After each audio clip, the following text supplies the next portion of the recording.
Halo semua, ketemu lagi dengan saya Ahmad Rizky Permana.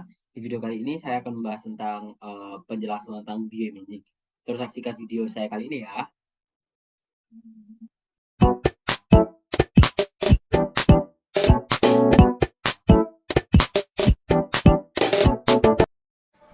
Oke, di sini saya akan membahas mata kuliah dari bioengineer. Yang pertama ada bioimaging dan biomedical optik. Outline yang akan kita bahas adalah yang pertama adalah tentang pengertian bioimaging. Yang kedua prinsip dari visualisasi bioimaging. Yang ketiga ada pengikat antibody. Yang keempat adalah western blot. Yang kelima ada ELISA. Yang keenam ada mikroskop fluorescence dan confocal. Dan yang terakhir ada flow cytometry. Next, bioimaging. Bioimaging adalah bentuk visualisasi atau pencitraan objek biologi dengan meminimalisir semua gangguan fisik. Perkembangan ilmu kedokteran yang diiringi dengan perkembangan ilmu teknologi dan fisika telah memfasilitasi para medik untuk berbagai macam alat bantu untuk menggambarkan keadaan dalam tubuh pasien tanpa harus melakukan pembukaan atau pembedahan untuk dilakukan biopsi. Kemajuan terbaru dari bioimaging dalam diagnosis dan pengobatan penyakit telah menciptakan manfaat yang luar biasa bagi proses biologi dalam kedokteran.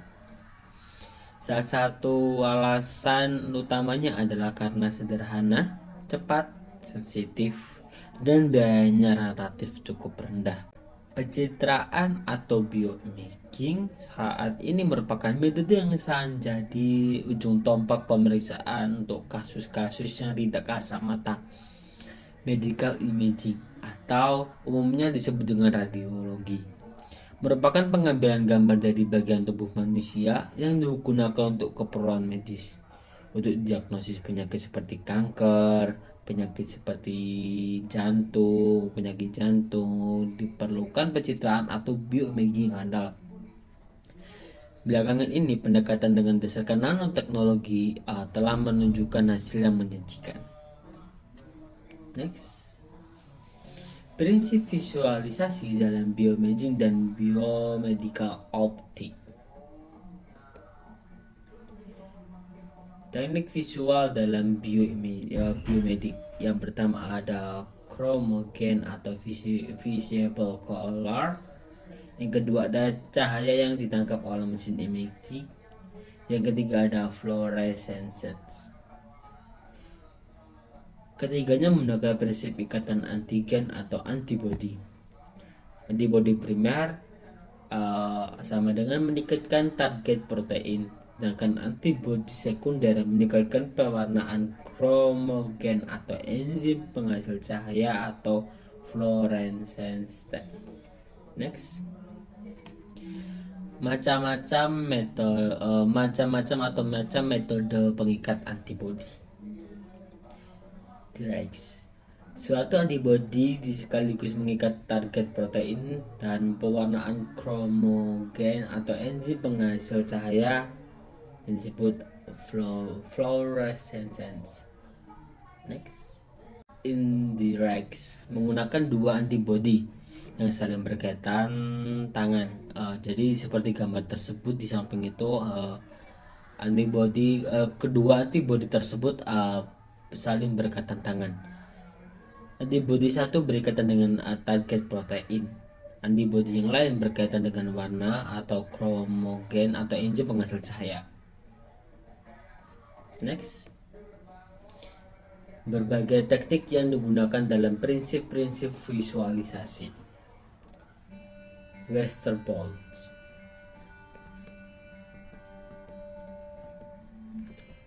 Western blot ini memiliki 4 pengertian sutra jenis itu. Protein yang diruningkan dirigen, yang kedua ada ditransferasi di membran, yang ketiga diberikan antibody pertama yang berkaitan dengan target, dan yang keempat atau yang terakhir sekaligus terakhir ditambahkan antibodi kedua dengan pewarnaan biasa cahaya. Itu seperti gambar di sebelah kanan.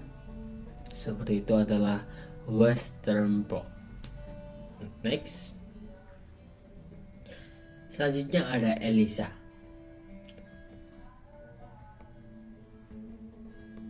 Protein diacounting diplet ELISA diikat dengan antibodi.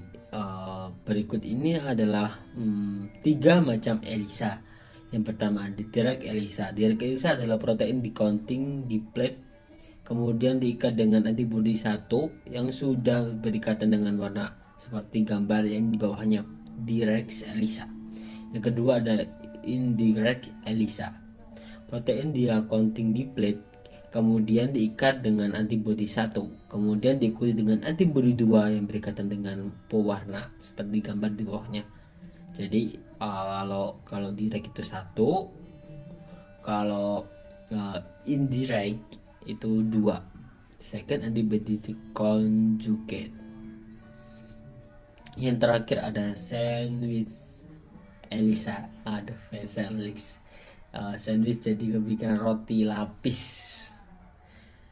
Jadi sandwich ELISA adalah antibody diacounting diplet untuk menangkap protein spesifik. Kemudian ditambahkan antibody yang mengikat pewarna. Jadi seperti gambar di bawah kayak rangkap 3 seperti itu. Jadi kayak roti sandwich. Jadi dia di tengah-tengah disebut capture antibody. Next, mikroskop konvokal. Mikroskop yang dibantu dengan pewarnaan dari fluorescence atau zat pewarna. Prinsip eksitansi cahaya laser yang dikeluarkan oleh mesin dieksitansi pewarna ditangkap dengan eksitansi pewarna fluorochlor, lalu ditangkap dengan emisi fluorohor ditangkap oleh mesin seperti gambar di samping penjelasannya itu. Jadi cahaya ditangkap oleh cahaya laser ditangkap yang dikeluarkan oleh mesin yang di bawah ini ditangkap oleh eksitansi pewarna dari fluorophore, lalu emisi fluorophore tadi ditangkap oleh mesin lagi. Jadi bisa membentuk pencitraan yang bagus. Next, mikroskop ini bersifat kualitatif, bisa dikonversikan dengan software ke kuantitatif. Jadi sifatnya bisa kualitatif, yang dihasilkan kualitatif. Untuk menghasilkan data kuantitatif bisa dikonversikan dengan software atau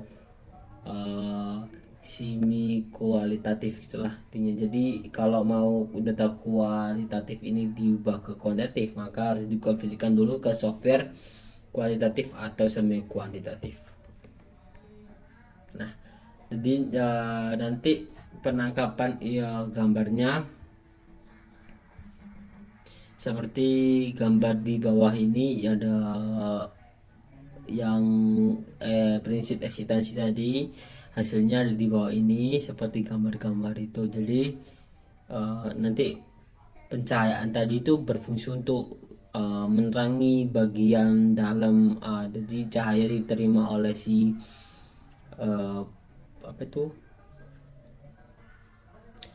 objek, nanti kan tembus. Jadi nanti si kaca atau pemrosesan mesin ini bisa menangkap hasil dari pencahayaan objek tersebut. Jadi terlihat gambar-gambar seperti ini. Next, Flow-cytometry menggunakan teknik eksitansi mikroskop fluorescence, tapi menekankan kuantitatif. Jadi ini menekankan data kayak panjangnya berapa, terus nanti histogramnya berapa, distiplotnya gimana. Lalu flow cytometry dilengkapi dengan kemampuan untuk melihat ukuran sel. Jadi ini bentuk yang menunjang dari penyataan pertama, bentuk ukuran sel, densitasi sel, dan jumlah sel. Lalu, sel kerjanya adalah mengalirkan cairan yang bersih sel ke dalam kapiler kecil. Lalu sel dianalisis satu persatu menggunakan laser. Jadi ini memerlukan alat bantu pencahayaan dari laser. Halo, bertemu lagi dengan saya lagi ya. Jadi di sini yang terakhir ini saya akan menyampaikan kesimpulan dari materi bioimaging kali ini. Oke, yang pertama kesimpulannya adalah bioimaging ini adalah merupakan suatu bidang atau suatu mata kuliah atau pencabangan bidang dari teknik biomedicine sendiri. Bioimaging ini adalah suatu pemvisualisasian organ atau visualisasi dari objek tanpa mengganggu gangguan fisik.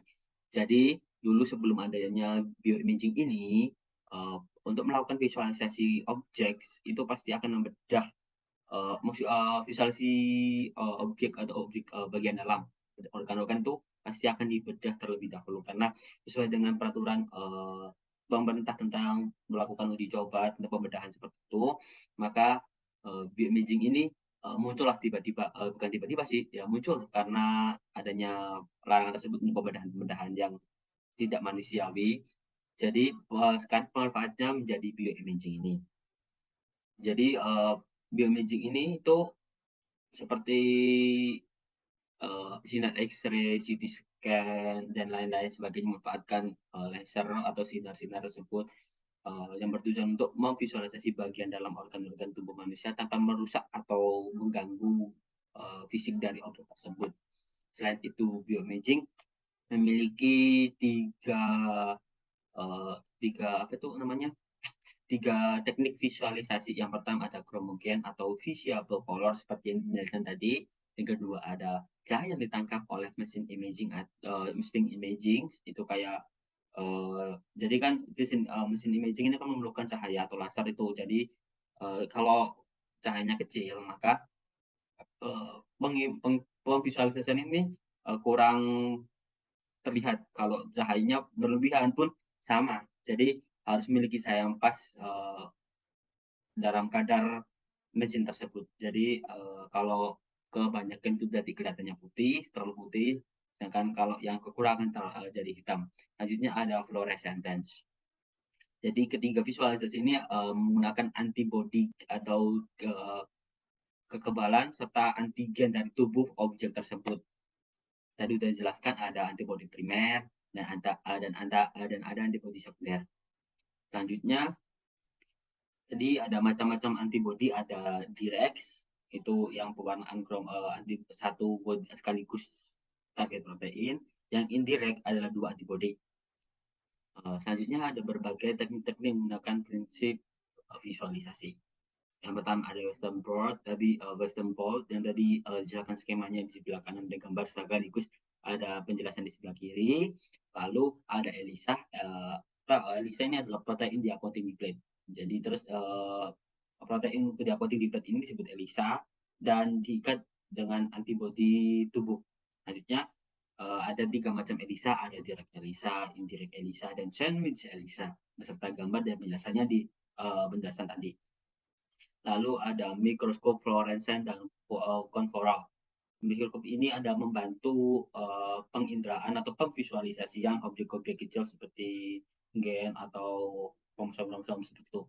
Dan prinsip-prinsip kerjanya seperti prinsip eksitansi, dan perlu ditekankan lagi kalau mikroskop ini bersifat kualitatif. Tapi juga bisa diubah ke kuantitatif dengan cara memadukan dengan software kuantitatif atau semi kuantitatif. Lalu ada flow cytometry atau alat mikroskop yang datanya itu langsung pasti kuantitatif. Ada kayak ukuran sel, histogram, desiplot, jumlah sel, dan cara kerjanya adalah mengalirkan cairan yang berisi sel ke dalam kapiler kecil dan dibantu oleh laser dalam penginderanya. Jadi sekian dari saya, kurang lebihnya mohon maaf. Wassalamualaikum warahmatullahi wabarakatuh. Bye bye.